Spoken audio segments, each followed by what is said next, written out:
This is the Adoptive Mom Podcast. Adoption may look different for each family, but we need solidarity from other crazy people who took this leap. And that is what we do here. We encourage, we build up, we share the wins and losses. We lean on each other, and we get through this together. Thanks for joining us. Hello, AMP party people. I am Alex Fitton, and welcome to episode 2 of season 3 of the Adoptive Mom Podcast. Today on the show, we get to sit down and talk to Sarah McGooden. Sarah is not an adoptive mom, but she is an SLP, that's a speech language pathologist for those of you not in the know, she works in a high-risk school district. So she treats kids from hard places all day, every day. She's going to explain what exactly speech therapy involves and how exactly it can benefit our kids. She's pretty awesome, and I can't wait to dive in. But first, I wanted to remind you that if you like what we're doing and you want to make sure you stay up to date on announcements and direct links to episodes, head over to theadoptivemompodcast.com/email and plug in your address to receive my weekly newsletter. It'll just take a second, I promise. You can do it on your phone even. You don't want to miss out on these fun new emails this season. Also, if you're a consistent listener, or even if you just liked this episode and think that others might need to hear it as well, please head over to iTunes and rate and review the show. These few minutes of your time help to ensure that others are getting wind of this podcast and that it's out there to help them too. With all of that said, I think it's time to hop over to Sarah's interview, and don't forget to check out the Facebook Live follow-up that I do with my guests on Tuesdays, and you can listen either live or on replay. It stays on Facebook forever and ever, so catch us there. Let's jump in. All right, guys, so my guest today, Sarah McGooden, is not an adoptive mom, but she is a mom, and she has a lot of kids, actually the same number of kids that I do, and funny story. She's one of the first people that I told when we had our onslaught of children. When I was surprised to be pregnant, I saw Sarah and she guessed it and then laughed at me. So welcome, Sarah. Thanks. Are you proud? I remember that well. Yes, in the driveway at the Blanchette's house. Yeah. It was great fun. But so Sarah, you are on this podcast as a non-adoptive mom, and that's for a couple of different reasons. The first is that you work in a profession that has a lot to do with kids from hard places. And that is speech language pathology. And then the other reason is that you also have some kids that I won't say that they have a lot of needs, but that they're a lot of boys, and they've definitely, they're needy. They eat a lot, and they've had their fair share of, incidents, shall we call them? Yes, we have had several instances. That's so funny. But before we get into all of that, go ahead and take a second to introduce us to your clan of crazies. Nate and I have been married for almost 19 years, and we have Max, who's almost 17, Kate, who's, I skipped 2. I went straight to Kate from Max. You were going from youngest to oldest to youngest, and then you're going to fill it in. Max is 16, Grant is 14, Jack is 12, and then Kate will be 7 on Saturday. Surprise! Yeah, surprise. But then you also got your girl, so # worth it. Right. And listen, you guys, her daughter Kate is like the most beautiful girl in the, she's, oh my gosh. She has like ocean blue eyes, and I bet you guys are just like, here it comes. This is gonna be a crazy teenage. Do what? Yeah, she's a hot mess. Okay, so like I said earlier, you have some fun stories, and as adoptive parents, we're quite used to incidences. I think we have taken to calling them for this interview. And so even though you're not an adoptive parent, you've definitely been through the ringer of having to learn to parent each individual kid, right? That is very definitely true. Every child is very different, and some have more needs than others in the discipline realm. Some also react poorly to certain circumstances. We have one child in particular who we would call him explosive. So we've had many things broken at our house. We've had shoes thrown at the TV and cracked the screen, and that was actually on the way to a counseling session. We have had, right, We have had, oh gosh, there's so many. We had an accidental fire in our backyard that was unfortunate, that affected several different homes, and we made the news. Yeah, that was fun times. And that wasn't just like the one child's discipline. Like, wasn't the whole family involved in the disciplinary action? That, yes. So, one child started the fire because he was bored and decided to take himself outside and light toilet paper rolls on fire. But then all the boys and their dad had to go to fire school, which was several weeks and included essays and talking and being interviewed by the fire chief. Oh, no. They all loved that very much and will never, ever let their brother live that down. I'm not trying, like, I'm sure, I know it sucked at the time, but one of my favorite things about you is I feel like you add humor to so many situations and you take a lot of things in stride. I don't think anyone could handle your family. Not that they're that bad, but I just like, except for you, because you have such a sense of humor about it. And have you always been like that, or did it take some like breaking down of your will throughout the years? I think it's when you like get to be a parent and you have all these ideas of what your family's going to be like or what your marriage is going to be like, and then reality sets in. And reality set in with us really fast. I don't know, our life just hasn't been exactly what I thought it would be, so you just kind of, it's either you cry or you laugh, and take it day by day. You chose laugh, so that's good. We chose laughter over crying. Yes. Well, I know that you guys have had a lot to laugh about, but the other, I think that's something that your profession has come in handy for. And you chose this before you had kids, right? To be a speech language. Yeah. And so yes. In what capacity do you do that? I'm currently in an elementary school setting. So you work with a lot of kids from hard places, right? Yes. The school that I'm currently in is very low socioeconomic. It's very diverse. There are not very many English-speaking children at my school, so we have a lot of kids that come from some rough past or just some hard home life situations. Do you have any kids that are currently in foster care or in an adoptive family? We have actually triplets we have a family of triplets that's in the process of being adopted. We've had several kids that have gone into foster care and that teachers have actually been able to foster while they're in foster care and then have gone back to their parents. So it's like an ongoing, I guess, just elevator. It seems like there's always someone that's in the system at school.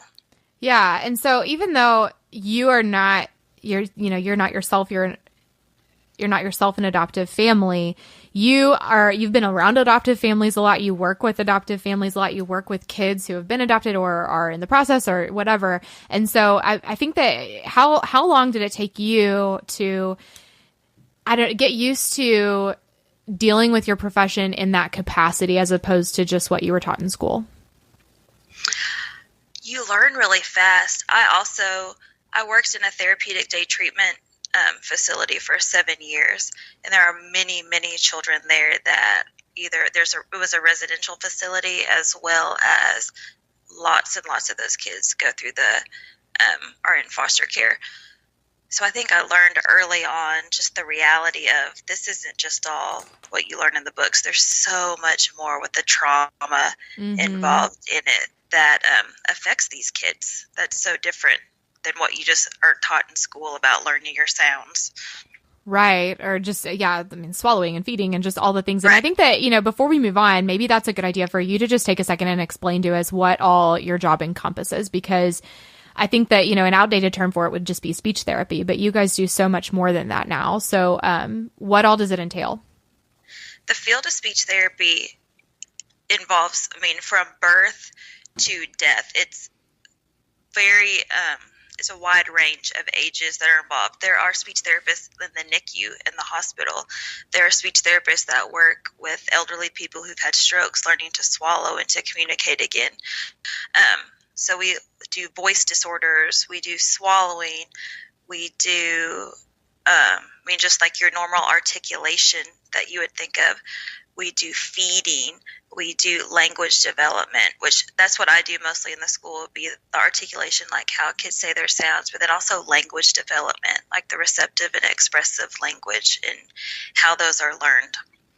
Wow. And that's something that I learned so much more about once we got into the foster care and adoption thing. I just learned how fascinating it was that this is not all genetic. This has so much to do with your environment and with what you're taught from such a young age. And so what are some of the differences that you notice in kids who are from hard places versus maybe like a typically developed child? It depends. There are children who haven't had a rough past that have some speech difficulties or can be delayed, language delayed. But so many language delays are caused from neglect, from trauma, or from maltreatment or being abused. So it's just so encompassing of kids that most kids who have suffered some sort of trauma, which would be every child in the foster care system, is going to have some sort of delay, even if it's just temporary, just because of how their brain is developing. Depending on the age of when whatever the traumatic experience is. But it can affect so many different ways. It can make them shut down and stop talking. It can kind of stall them when the traumatic event happened. It can stall them kind of at that age where they may act like a 3-year-old for an extended period of time, because that's where their brain gets stuck because of that traumatic experience that happened. It can just make kids stop talking, which also goes with the psychological part of it. But there's just so many different things that can affect how kids communicate. Yeah. And I've always been so fascinated with, therapists. You think of like a counselor when you hear that word, but the main three being, speech language therapy, occupational therapy, and physical therapy. You guys almost have to act like counselors as well. You're having to do detective work and figure out, why this child has a delay and what is going to help them the best. Do you think is that something that you pick up quickly the more you do it, or are you still surprised sometimes when you have a kid with a strange delay and you're having to figure out why and what to do to help? Oh, there's always things that surprise us. I think I've been doing this for 17 years, but then something else, they're like, what in the world? I have no idea how to help this kid. And that's when you have to reach out to your other professionals. Like, have you guys ever seen anything like this? So it's great to have a tight-knit community of speech therapists. And even like I work with OTs and PTs at school, so we all will group together and try to figure out the best thing or what we think is affecting the kid the most. So take us to school a little bit. So I know that, what are some of the main things that as adoptive parents we're going to see in these kids? Because I know that there's receptive, and then there's what's the other kind? The Expressive. Thank you. I couldn't find that word. So I know that there's those two, and there's a huge difference between the two, right? Yes. So receptive, like if I were to assess someone's receptive language, you're asking them questions where they don't have to answer verbally at all. So it'd be like, point to the big dog, point to the circle behind the square, those kind of things. You don't have to use any expressive language to answer the question. You could just point. So it's more of your understanding inside your head, how you're able to understand and receive that information. Then expressive language is answering the questions, like answering the who, what, when, where kind of questions, being able to tell you the answer to something. Okay. So I'm going to use my kid as an example because that's really the only way I know how to do this. But, right. So my son, he has impulse control issues and emotional regulation issues. So for him, it's not a won't, it's not a can't, it's a won't. So he knows how to talk. He understands what you're saying, but there are some times where he just gets stuck and he can't use his words, and instead he screams. And every time I take him to get eval'd for speech for speech therapy, he's like, puppy, apple, like does it perfectly. And I'm like, why don't you scream like you were 5 minutes ago? So what would that fall into? So that would not be a language disorder. That would be more like a regulation or just screaming instead of, and that's the hard thing. Like, it's like you can know there's something like, but he should be able to answer me. There's so many different things that encompass, especially coming from a traumatic life, or even when babies are adopted from teeny tiny, like they can experience so much trauma even before that you don't even realize. Right. Well, they're only a few weeks old, they'll be fine. Well, yes, they will be. However, they can still have effects of trauma even before they realize that they experienced that. Definitely. Does that make sense? Yeah, absolutely. So when you get a kid that's maybe on the line like that, is that a situation where you would work with those occupational and physical therapists to figure out who is best suitable to help them through stuff like this? Well, the process would be like if you had a concern, you would have to take them in to get an evaluation. Mm-hmm. Like I couldn't just do what I wanted with your child without having, like, your PCP has to sign a referral, and then they have to come in and we have to do an evaluation kind of thing. So like the OT would have to do an eval, and the physical therapist would have to do an eval, and then I'd have to do an eval, and then you come up with a treatment plan from that. So I think, and that's a great segue into what I wanted to ask you about. So for a lot of adoptive parents, we're getting kids in our homes that we just have a stack of papers that supposedly tell us their history, but a lot of times it's not conclusive, or the child might start showing behaviors that they didn't show before. And we're trying to figure all of this stuff out. So what are some of the things that we need to be looking for as parents that would show that our kids need someone like you in their lives? Well, and it all is so dependent on their age, mm-hmm. like how old they are when you get them. Like a 2-year-old should have some words. Like if they didn't have any words, I would be concerned. However, you don't want to jump in and just think automatically, oh, he must have some disorder. I mean, it could be a delay, but it could be he's in shock, like he needs time to adjust to the new situation or what's going on in his life. But definitely if a child isn't communicating at all, that would be, communication is in so many different ways. They can communicate by laughing at you. That can be a communicative response. They can point. They can, even without using a word, they can just use sounds. That's communicating. Mm-hmm. If a kid isn't at all, definitely you need to have someone take them in to have an evaluation done. And it just really depends on the age of the child. If you have a child that's over 3 and you can't understand what they're saying at all, that's going to be a problem, and they're going to need some speech therapy services. If your kid, by the age of 2, kids should have at least 10 to 12 words. Generally between 18 months and 2 years, there's an explosion of sorts. We just call it a vocabulary explosion, where kids suddenly start using all of these words. But if a kid's not talking by 2, probably, you want to maybe have at least ask your pediatrician if they have concerns and see.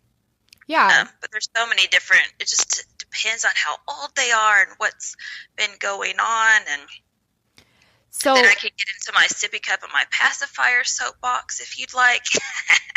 I would like. I think that, this is it's just all encompassing. And I think that's what's so fascinating about your episode. And that's why I wanted to do a full episode with you, because I think that so many of these therapies seem really cut and dry.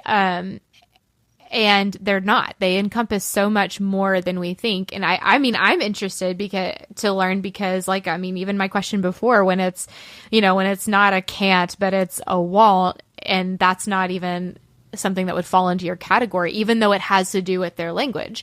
So yeah, I want to know, when we get these kids in our houses and we're kind of blindsided by some of these issues, and we don't know where to start because maybe we don't have any kids, any bio kids, or maybe we have very typically developed kids, and we're like, what do I even do with this kid who's, can't talk or whatever? And I know that a lot of times that can come from not being spoken to, neglect for the kid. There's so many different factors there, but Yeah, go ahead. What is your sippy cup and pacifier soapbox?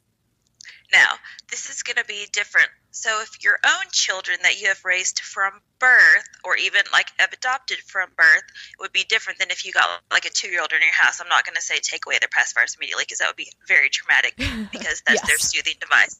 However, sucking is a reflex that babies typically lose around 12 months of age.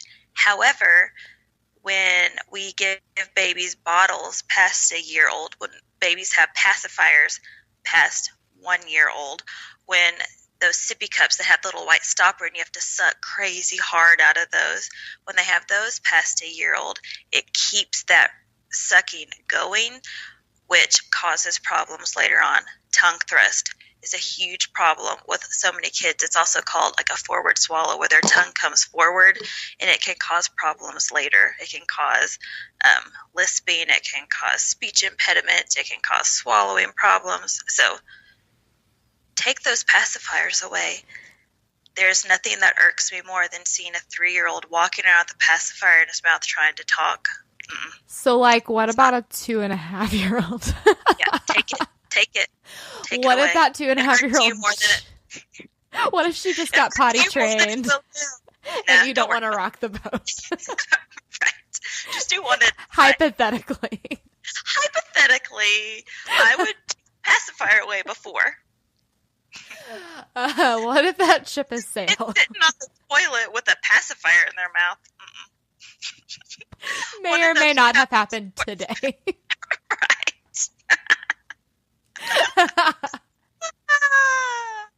So that's all. I will now step off my soapbox. No, but this is why you're here, Miss McGooden. I need to hear your soapbox. So, okay, let's jump to older kids. So we can go up to teens in a second, but what are some of the issues that you see with kids from hard places in, like, I don't know, like this, 6 to 10 age range? Lack of comprehension, lack of being able to follow directions, and not just because they're being turds and they don't want to do it, but truly not being able to understand like multi-step directions. A lot of kids can't remember, like it's almost, I don't know if it's official short-term memory loss, but if you say, hey, come inside, put your shoes by the door and hang up your coat, they come in and they have forgotten what you said.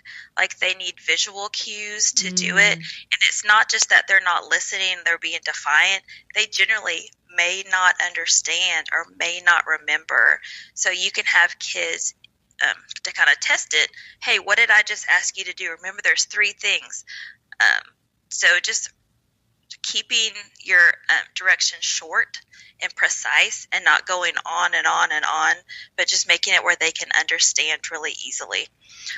A lot of kids don't understand those, like what I said before with the WH questions. They don't understand what who means or what means or when. They truly have no idea what those words mean. So say, hey, what did you do? Or when are you going? And they're so confused by just what we consider simple questions. So what are some of the signs that we as parents can look for with our kids in that age range, just maybe think about getting an eval or talking to our PCP about it? I think that would be like the memory, if they're having trouble remembering what you've asked them to do, if they're having trouble following simple directions, if they're having trouble with basic concepts, like they don't understand behind or above or below, those kind of words. If they don't understand, some kids can't answer a yes/no question. Wow. Blows my mind, but they don't understand what you're asking, or like the negative, which one is not big, those kind of just simple concepts. I think those would be warning signs. Yeah, absolutely. And so, I mean, I'm interested now because this is, again, something that I would have put into another therapy category. I would have thought that this was an occupational issue. Occupational therapy is like fine motor. Right. So occupational would work with more like your grasp on things, on buttons, on the daily living skills, and also on sensory. Like if your child has a sensory disorder, they help like with that core strength and just helping, identify what the sensory needs are. Gotcha. And I have a son that is in occupational therapy. I just I thought that the whole following directions or being able to go through a normal day would have fallen into that category. So I'm fascinated that this is actually an SLP issue. Yep. That's so cool. So let's move on to the teenager age. What are some of the issues that are more typical issues that they have as a result of trauma? Some of those, and it's so hard to say, like, what's a result of trauma, or we see kids like with English language learners, which often so many of them, like we call them fresh off the boat, like they get there and a week later, like from the Marshall Islands, are suddenly in this English speaking school and they're in the 7th grade and they don't speak one word of English. Like, that is a very traumatic situation. Yeah.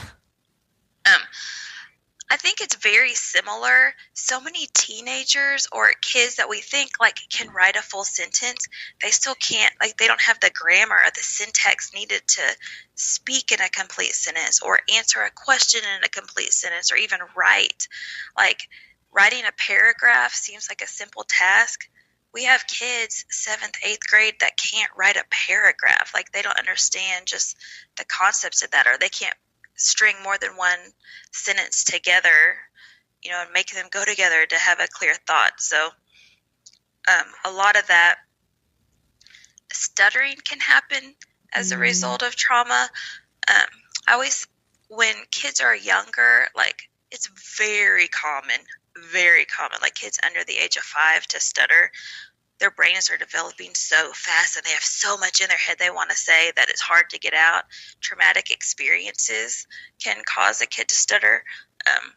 When my now 14-year-old was 2, he stuttered terribly when we had a new baby. So it's just like a lot of those changes can happen. If a kid is stuttering when he's older, just look for like facial grimacing or kind of twitching associated with it. That kind of thing is more severe, that you would want to have, like go to a speech therapist and have that evaluated. Okay. Did I answer your question? Yeah, absolutely. I think that, I think that the parents listening are wondering, which category their kids fall into, or if they fall into a category. And maybe it is a situation where they think that the kid is being defiant or stubborn because they're not following simple directions, or they think they're just not that bright. And maybe they don't understand that their kid needs some help other than just behavioral. So yeah. Behaviors can happen as a result of that, as a cover up. Like so often the behavior is masking an insecurity a kid has. Like they may not know, so they just act like they don't know, or they act like they don't care because they don't want you to know like how much they're lacking in that area. Or if they're anxious about something, they may cover it up with anger or with a behavior to distract you from the real problem. What are some examples of that? Of what specifically? Of a behavior that's masking a different problem. Saying, I hate you, you're the worst, running away from the situation, slamming doors, lying, not getting your work done. I mean, all that can be a mask from the truth. Like when it comes down to it, what's the real problem? Oh, fear. Oh, they didn't want to go to school today because of something, or something a kid said the day before. I mean, those kind of things. Like it just depends on how your kid shows their feelings. Mm-hmm. Some shut down and internalize everything. Some explode in a hateful way toward all their family members.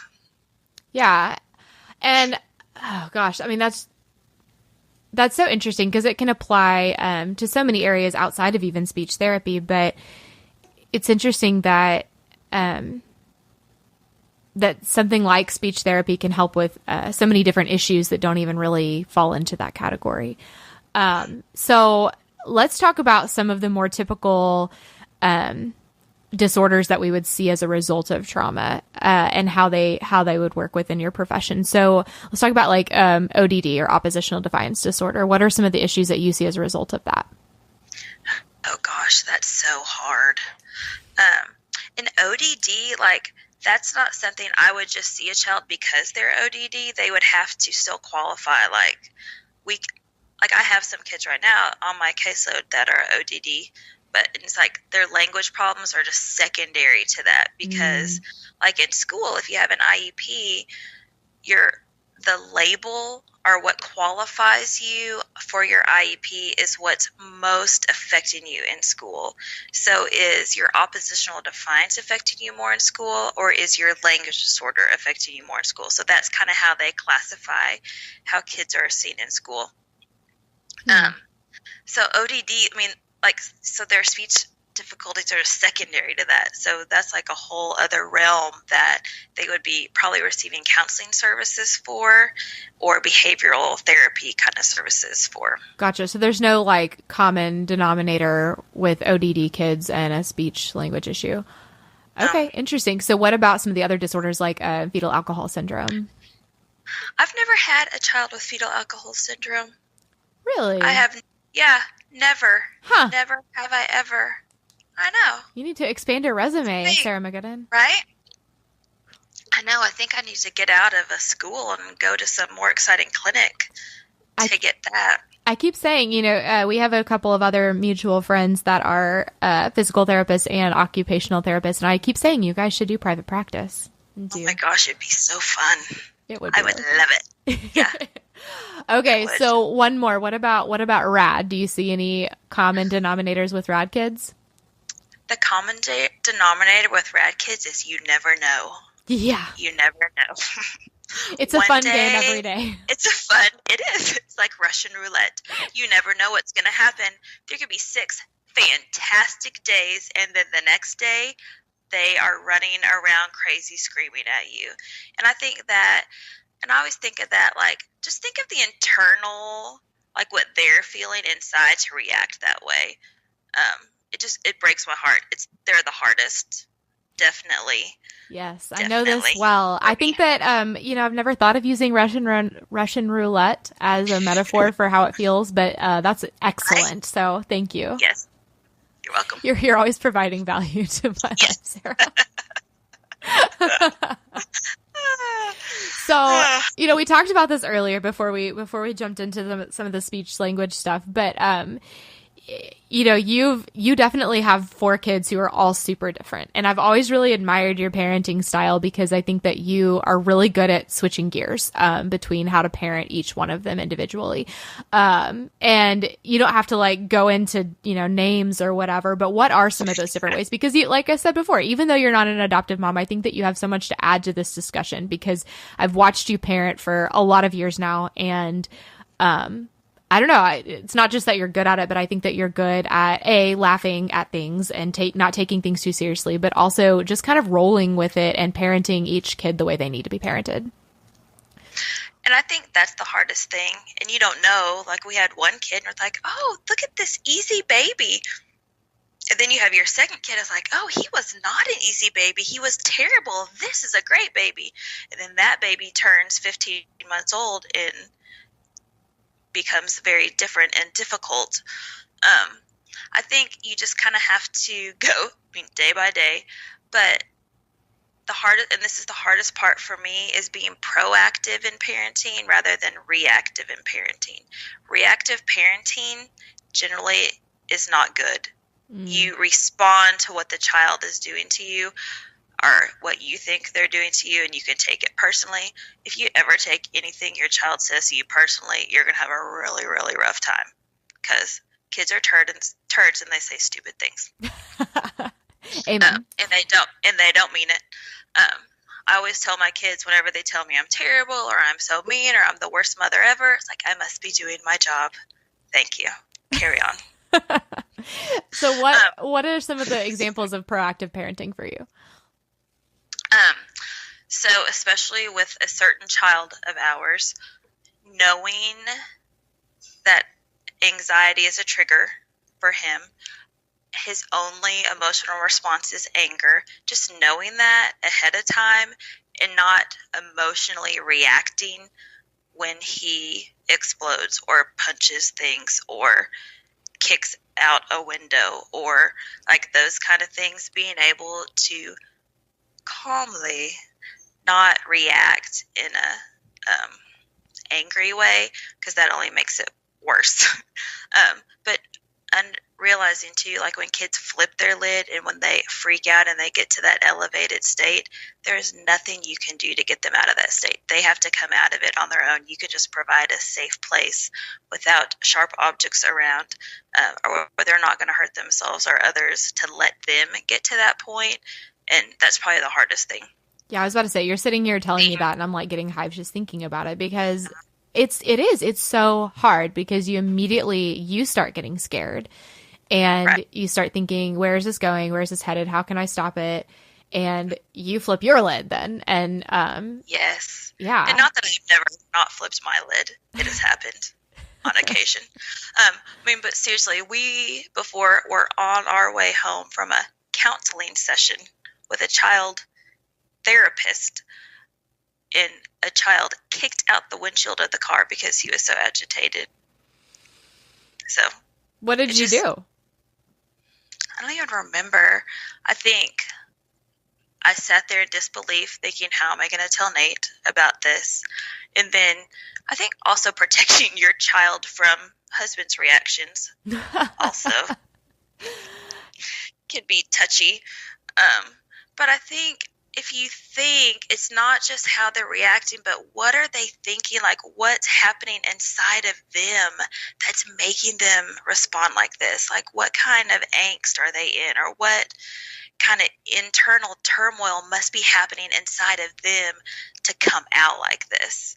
And that's just like my second child, or hypothetically my second child, is very overt in his actions and his feelings.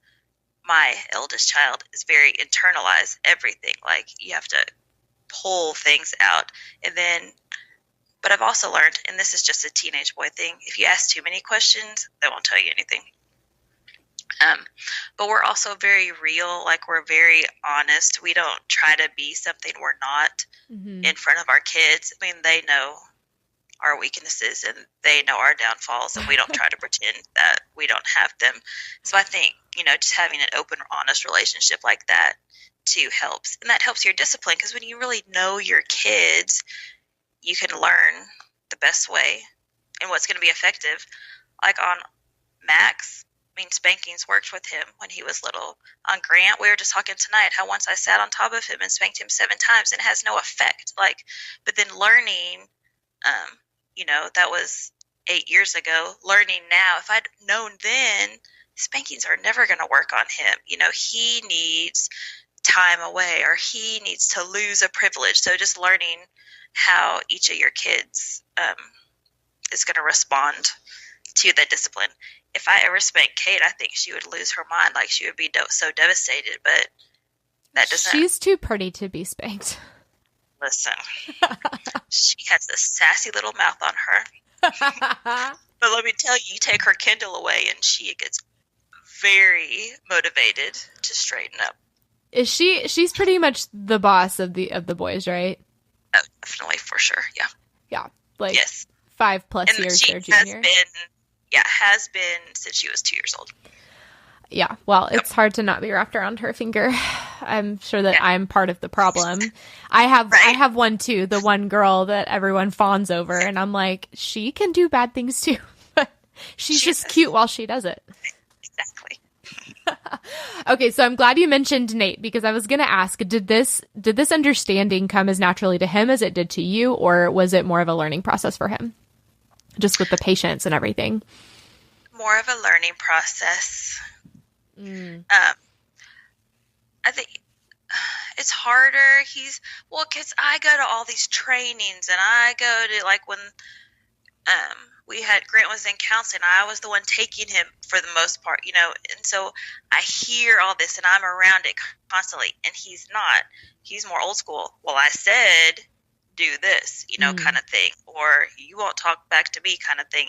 So I think that's, that can be difficult when you don't have the same exposure to the different trainings and the different teachings, and just the understanding of that mental health aspect or the therapy aspect that is so interweaved in everything, just from my job to being a mom at home with, so it's harder.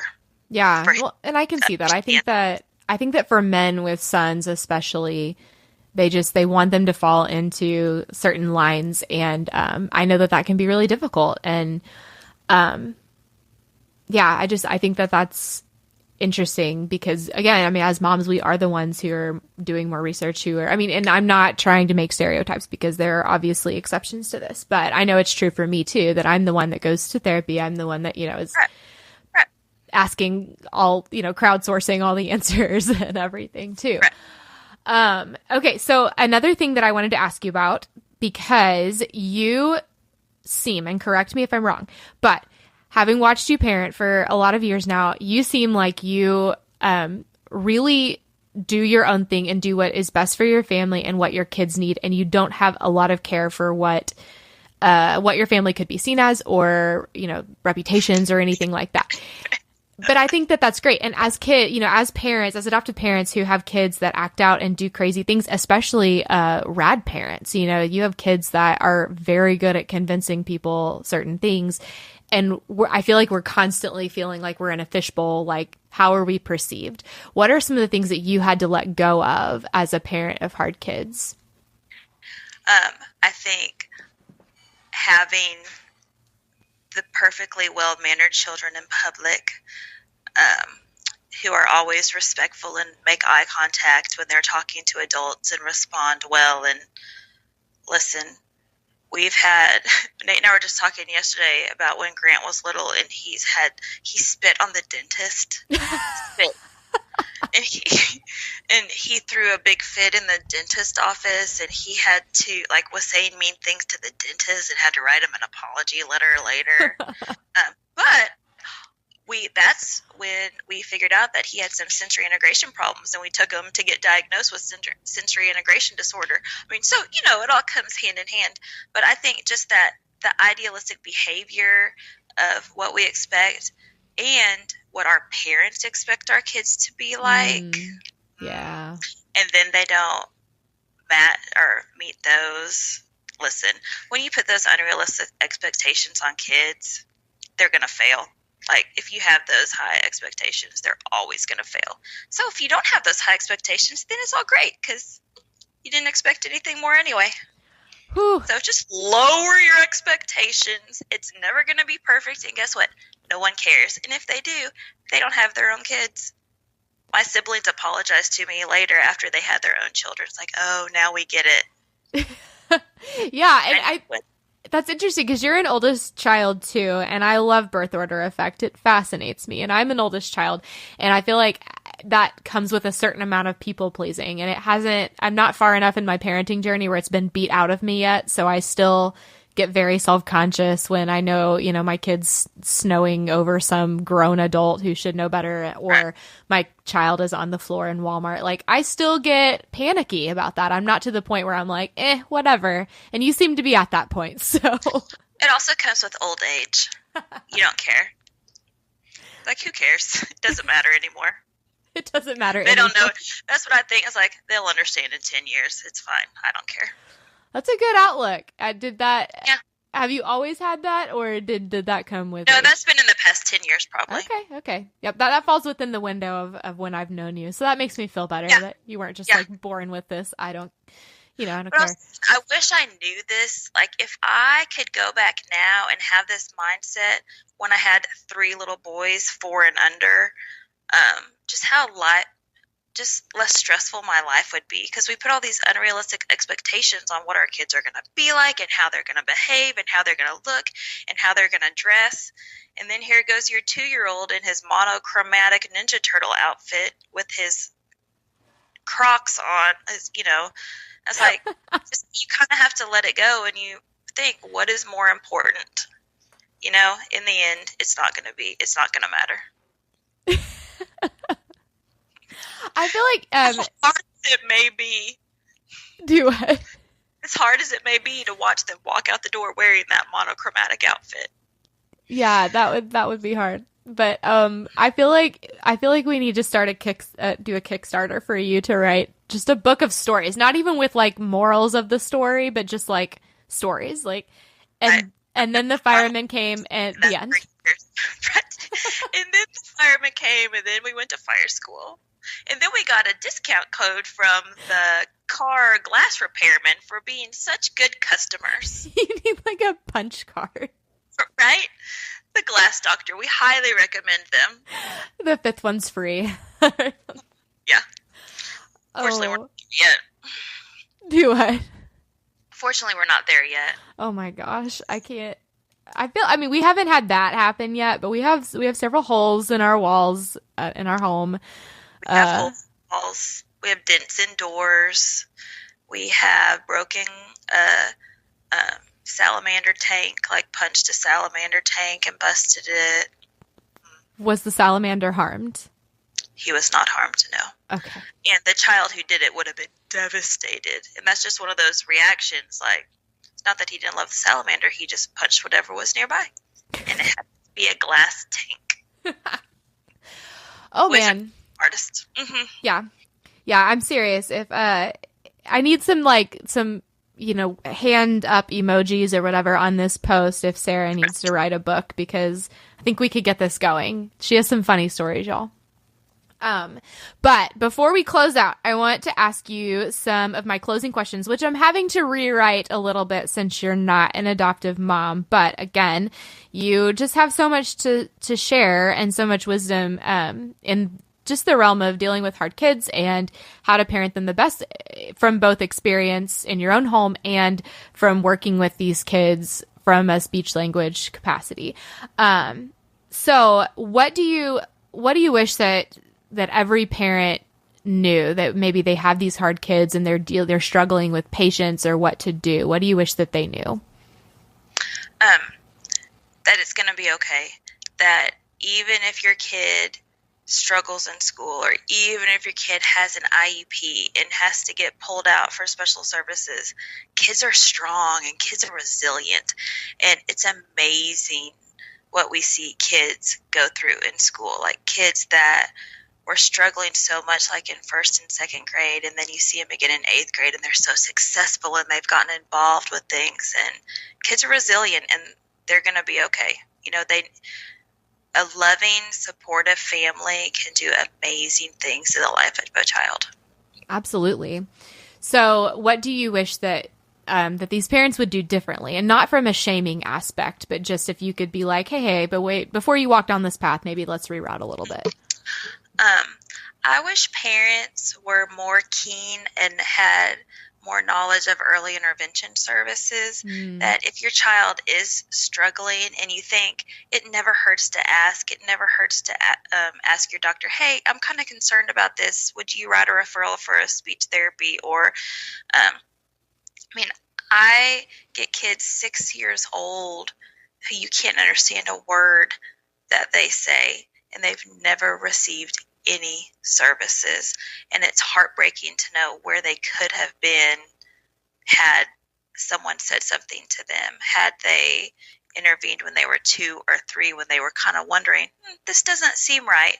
I just wish people would really take advantage of those services. Yeah. When their kids are younger. Well, and anymore, especially with public schools, finances are not even as much of an issue anymore, because I think that that's traditionally what parents have been concerned about, is whether or not they could afford these services. But even now, you work in school. Yeah. Through early intervention services are free until kids are 3 years old. Up until that age, if your kids need therapy, you can get it for free. So no excuses. Go get it. So so put yourself in the shoes of these parents' friends. They're getting these kids in their homes and they need this tribe to support them. What advice would you give to friends and family? Just to be supportive and don't go in telling them, hey, I think they might need this and this and this. There's going to be a transition period where they just need love. They need to know that they're secure. They need to know that you're still going to be there tomorrow. And I think that's the most important things when you bring kids into your home. Think of what they've gone through. Like, they've been taken from their families, from all they've known. Even if it's a horrible situation, that's all they knew. They didn't know any better. So just to be loving and caring and supportive rather than just telling them, hey, I think you might need to go take them to a doctor, or they're not talking right. Give it a minute so they can get that security before you start disrupting their lives even more. I think that that's really good, especially, you know, if it's something that they haven't been through, these friends, and they're seeing these kids that, you know, aren't talking, or you can't understand what they're saying, and they're more apt to judge than just to be there through that transition. I think that that's great advice.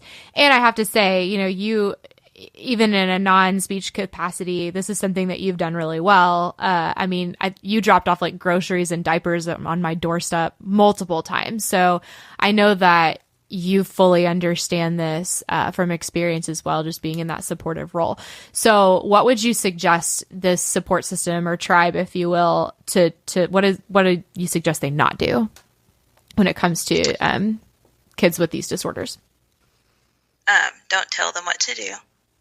Don't tell them how to parent, because you haven't done it. Let them figure it out. You can offer loving advice, but maybe not immediately, and maybe not unless it's asked of you. If someone asks you your opinion, then you can offer it, but if they don't, just keep it to yourself. Yeah, once more for the people in the back. Right. Keep your opinions to yourself. Okay, and then if you were just going to sum it all up, what is your biggest piece of advice or encouragement to, I don't know, to these parents whose kids are struggling with the issues that fall into your realm? I think when you bring these kids into your house, just being a positive role model. If they're not talking well, like, you're modeling that in your home. You're modeling the complete sentence. You're modeling what they need to be doing. You can be showing them and giving them visual assistance, as well as using your words and just teaching them. We take for granted that kids know basic things like manners, or shutting doors after themselves, or flushing the toilet. I mean, even my own children don't do that well. But some kids haven't been taught those basic skills. Some kids have never eaten dinner at a dining room table. Some kids have never used utensils. So just teaching them and not having such high expectations, just going back to thinking where they've come from. And how would you feel in that situation if you were in this brand new place and it was all new? So don't have expectations for kids on something that you've never taught them or modeled for them before. That's amazing. I'm like writing that down, because that falls into so many issues that we have, because it's so easy to look at a kid. And again, like what you said earlier, tying it back to parenting out of fear or reactive parenting, you know, we see this kid that can't sit at a dining room table and eat, and we immediately get afraid for their future. We're like, this is never going to fix itself. I have to do all these things. But just taking that situation and pouring a bucket of grace over by just saying, you are teaching them just by modeling it. That is so freeing. Oh my gosh, Sarah. Goodness. Thank you. Yep. Well, you know, I'm so excited that you got to sit down and chat with me about a couple of different topics, because I think that you have a lot of awesome advice to give, and I'm really grateful. Well, sure. It was fun. Even with my children walking and making faces at me. That was the best, because we're recording this on video, and I could see you looking up and trying to keep a straight face. It was great fun. Yeah. Yes. Well, you're an awesome mom, and I always love chatting with you. So thanks again for sitting down with us, Sarah. Sure. Thanks for asking me. Thank you for listening to the Adoptive Mom Podcast. I know this stuff is hard, and I hope you found encouragement here. Remember, you are enough, and you're doing a great job. God wants to be at the center of this journey, and He is big enough to redeem all of our mistakes. Don't forget to check out show notes and other resources at theadoptivemompodcast.com. Thanks again for listening.